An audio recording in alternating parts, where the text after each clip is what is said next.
يا رب كلنا نكون بخير وبسعادة. من أقل حاجة هعمل لكم عظمة، حاجة كده جميلة، العظمة لله وحده. دي بيتزا عادية، بس مش عادية قوي. احنا حاطين عليها التونة اللي انا كنت عاملاها قبل كده. تمام. انا مش جاي عشان اقول لكم البيتزا انا عملتها كتير، لا، انا بقول لكم على الاختراع الجديد ده، الفكرة اللي خطرت في دماغي دي. اما حدش عملها على اليوتيوب قبل كده. بصراحة دي جت لي فكرة وانا قاعدة، قلت اما اقوم اعملها. تمام. انا كنت بعمل بيتزا عادي خالص، فبعدين طرقت في دماغي فكرة مفيش حد عمل بالحلاوة الشامي حاجة خالص، قلت طب ما اقوم اعمل بها انا. فقمت عملت الاختراع ده. تابع معايا بجد، العجينة طرية قوي، العجينة حلوة جدا. العجينة دي عملتها للطبق الخطير ده. استني وشوفي لآخر الفيديو انا عملت بالحلاوة الشامي ايه. تمام. وكمان عملت البيتزا معانا، بجد طرية، وكمان العجينة بتاعتها روعة او فوق الروعة كمان. حلوة قوي قوي قوي. تابع معايا بذكر الله عشان تشوف انا عملت ايه. واستني الاختراع بتاعي كمان. لازم ولابد في الحر ده اللبن يروب معانا كده. لو سبتيه حبة او قلتي ما يبرد شوية، او سخنتي كذا مرة بيروب معانا. فمفيش اي مشكلة خالص. هنعمل بيه العجينة، هتضطر لنا العجينة ويبقى جميل جدا، مش هنرمي حاجة. جبت معلقتين سكر حلوين كده، وحطيت عليهم رشة ملح، وحطيت عليهم كيس خميرة، وهنحط عليهم اللبن الرايب كده، وهنسيبهم يخمروا. حطوهم على جنب يخمروا عما. وحطيت عليهم المية كده،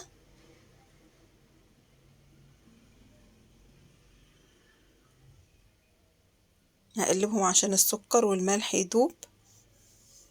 زي ما حضراتكم شايفين انا حطيت معلقتين سكر، والملح رشة صغيرة، واسيبهم يخمروا على جنب. بعد ما اختمرت كده هحطها على الدقيق منخول. تمام. حطينا عليها، حسيت طبعا ان هو عايز كمان مية، اعجني، ولو احتاج كمان هتحط مية، او تحط اللبن الرايب كمان معانا. ممكن تعملي باللبن الرايب كله، تعملي بيه العجينة، صدقيني هتبقى طرية وجميلة جدا. ممكن تحطي معلقتين لبن بودرة، بس انا بقول احنا حطينا لبن رايب كتير، هيبقى طعمه جميل قوي. اللبن الرايب ده هيديها طراوة، وهتبقى طعمها حلو خالص. هبدأ اعجن فيها كده والم العجينة لما كله يمتزج مع بعض، وتبقى عجينة طرية وحلوة بالمنظر ده. خمرت ما شاء الله، وطبعا لفيتها بايدي كده عشان اشيل الهواء منها. تمام. ومهاش جامدة قوي، لا، لينة وطرية خالص. خلاص بقى هدهن الرخامة كده، هي طبعا نضيفة، فهدهنها بالمنظر ده، وهفرد عليها العجينة. لما بتدهني ده بيبقى سهل معاكي ان انت تشيليها وتحطيها. طبعا انا بقطعها كده، قطعها بقى الكمية اللي انت عاوزاها. انا هقطعها على فكرة دولت مش 3 بس، لا، انا هعملهم 4 وهسيبهم يرتاحوا. بعد كده هجيب الطاسة، واكون طبعا مقطعة الطماطم والفلفل الالوان او الفلفل الاخضر بس اللي موجود عندك، وبحط التوابل اللي انا عاوزاها. حطيت ملح وفلفل وكمون، التتبيلة اللي انا بعملها دي على طول. وبعد ما استوت هحطها على جنب. خلاص هجيب الطاسة كده، وهحط فيها مية ومعلقة خل. النهاردة هعمل صوص بتاع مايوي، بتاع طماطم بودرة كده، وبتتعمل بدل ما احط الكاتشب او اعمل الصلصة للبيتزا. انا لا، انا قمت عملت بده اسهل واسرع. يدوبك انت بتغليها لما تستوى وتبقى بالمنظر ده. على فكرة ممكن تعملي بها كور لحمة وتحطيها في الصلصة دي، بتبقى طعمها رهيب، لان طعم بجد الطماطم حاجة تانية خالص، طعمها حلو قوي، احلى كمان من الكاتشب. خلاص هنحطها على جنب كده، وهنجيب العجينة بعد ما استريحت. كل ما تستريح كل ما تتفرد معاكي بسهولة، وما ترجعش تاني وانت بتبططيها كده وبتفرديها تحس ان هي كشت تاني. لكن لو انت عاملاها وهي مستريحة خالص، هتتلاقيها ثابتة معاكي، مش هتلم خالص. دي الصلصة بتاعت ماي واي، ودي اللي احنا حمرناه. حط عليه كمان زيتون، بيطعمها وبيخليها حلوة قوي مع الطماطم والفلفل اللي احنا حمراه في السمنة. بعد كده جبت التونة اللي انا عاملاها على القناة قبل كده، وحطيتها كده بالمنظر ده. اللي بيحب التونة وبيحب الأسماك هيحبها جدا. وطبعا رشيت على الوش كده صلصة الطماطم بتاعة ماي واي، اديتها طعم حلو قوي. هحطها كده في الصينية طبعا مدهونة بالزيت، وفردت العجينة معانا، وهحط صلصة الطماطم على الوش. هفردها خالص وتكون مرتاحة في الصينية ومليا الصينية بالمنظر ده. وهحط الصلصة كده بالمنظر ده. بعد كده هحط الطماطم والفلفل والزيتون، هحطه كده بالمنظر كده. طعمها بصراحة روعة قوي ما تحط الجبن كتير في البيتزا، بصراحة بتبقى طعمها روعة، طعمها حلو جدا. حطيت جبنة روم جديدة، وحطيت جبنة روم قديمة، وحطيت كمان جبنة شيدر. كل ده حطيته على الوش، وبعد كده هحطها في الفرن. هعمل التانية بقى. ده بقى الاختراع يا جماعة، خلي بالكوا بقى من الاختراع اللي انا عملته كده. انا طبعا ما بعملهاش دايرة، انا بعملها مستطيل علشان الصينية عندي مستطيلة. حطيت في الصينية شوية سمنة، وبعد كده فردت العجينة فيها بالمنظر ده. ما يهمش حاجة لو تلاقيتي فيها الفراغات او الحتت دي، ما كده كده اصلا انت بتعمليها بالشوكة علشان ما ترتفعش، ما تبقاش عاملة زي العيش كده ويبقى فيها هوا. لا، هي كده حلوة قوي. هنفردها بالمنظر ده.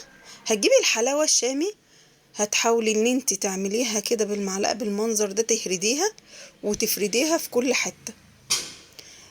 امليها خالص، لان الحلاوة الشامي دي العجينة هتمتصها، فمش هيبان اصلا ان انت حاطة حلاوة شامي بالمنظر ده.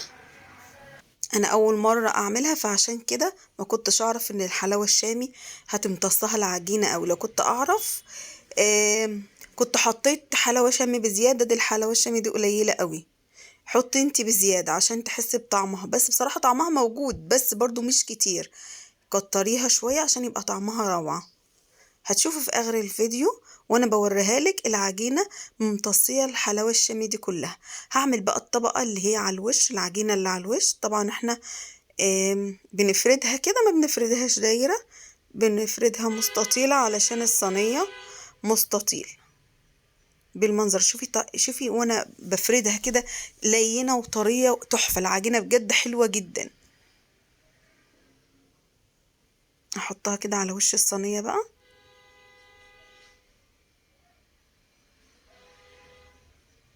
جربي الصينية ديت بجد تحفة، بجد حلوة قوي.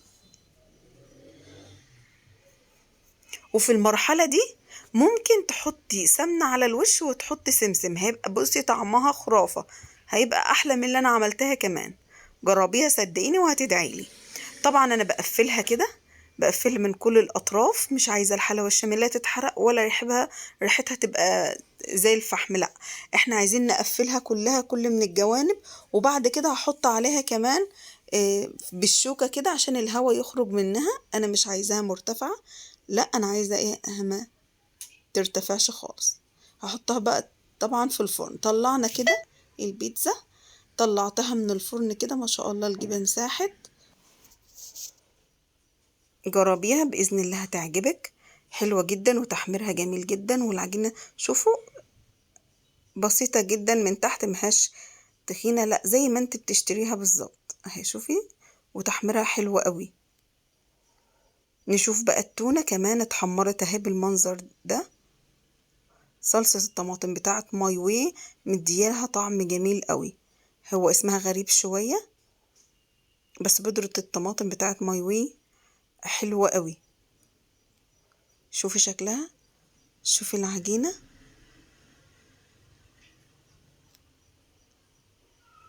بجد حلوة أوي، هتعجبكم إن شاء الله، جربوها. شوفوا بقى الاختراع بتاعي، حلوة جدا